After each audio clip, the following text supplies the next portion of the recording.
À perte de vue des champs de blé et de maïs, mais des champs bio convertis en plateforme d'essai pour sensibiliser les agriculteurs aux pratiques biologiques applicables sur les grandes cultures. Depuis ce matin, les professionnels viennent donc s'informer autour d'ateliers thématiques. Il y a toute une partie sur les variétés de blé tendre d'hiver ou de printemps. Les associations du blé tendre d'hiver avec des protéagineux, que ce soit blé févrole, dans l'objectif de faire du blé de qualité, donc d'augmenter la protéine sans trop pénaliser le rendement. On a des essais sur la fertilisation et des biostimulants, des densités de semis. Parmi les participants, Laurent David qui est venu approfondir ses connaissances du bio. D'ici à la saison prochaine, cet agriculteur aura complètement converti en bio son exploitation. Et ce choix, il le fait d'abord pour s'en sortir financièrement.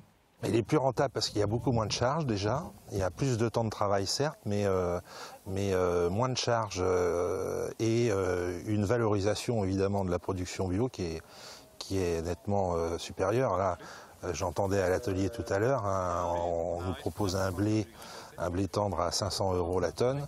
En conventionnel, cette année, on sera sur une moyenne de 150 €. Le calcul est vite fait.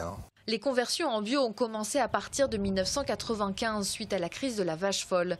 Mais depuis 3 ans, le dynamisme s'amplifie. La Vendée compte aujourd'hui 450 agriculteurs bio et 50 autres devraient passer le pas cette année.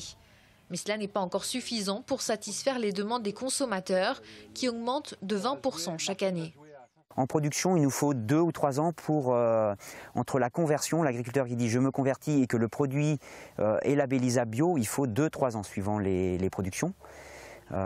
Mais la consommation va plus vite que ça. Il nous manque beaucoup de lait, il manque des œufs, il manque des céréales. En blé panifiable, aujourd'hui en farine, on produit que 50%. 50% est importé.